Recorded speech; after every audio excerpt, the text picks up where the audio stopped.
Cricket से जुड़ी तमाम खबरें, वर्ल्ड रिकॉर्ड, आईसीसी रैंकिंग और आने वाली सीरीज के शेड्यूल से बाखबर रहने के लिए सब्सक्राइब करें बीओ ऑफिशियल चैनल को और दबाएं बेल के बटन को ताकि आप हमारी लेटेस्ट वीडियो सबसे पहले देख सकें। शुक्रिया।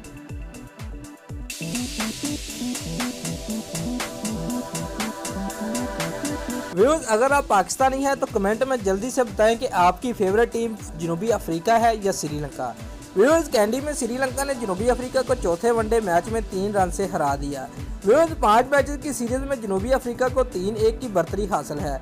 जनूबी अफ्रीका ने टॉस जीतकर श्रीलंका को बैटिंग की दावत दी। व्यूअर्स, बारिश की वजह से मैच को 39 ओवर तक महदूद किया गया। श्रीलंका ने 39 ओवर में 7 विकेटों के नुकसान पर 306 रन बनाए। व्यूअर्स, कौशल परेरा, तिशारा परेरा और दासन शांका ने निसफ सेंचुरियां स्कोर की। व्यूअर्स, दासन शांका ने नाकाबिले शिकस्त 65 रन बनाए। कौशल परेरा और तिशारा परेरा ने 51 रन बनाए।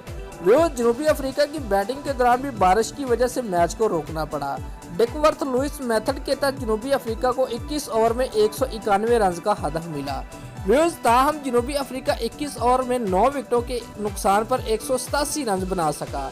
व्यूअर्स, हाशिम आमला 40 और जेपी डुमनी 38 रन के साथ नुमाया रहे। श्रीलंका की तरफ से सरंगा लकमल ने 3 और तिशारा परेरा ने 2 विकेटें हासिल की। श्रीलंका और जनूबी अफ्रीका के दरमियान सीरीज पीटीवी स्पोर्ट्स पर बराह रास्त दिखाए जा रहे हैं। दोस्तों, अगर आपको हमारी ये वीडियो पसंद आई है तो लाइक और कमेंट लाजमी करें और हमारे चैनल को सब्सक्राइब करना मत भूलिए। शुक्रिया।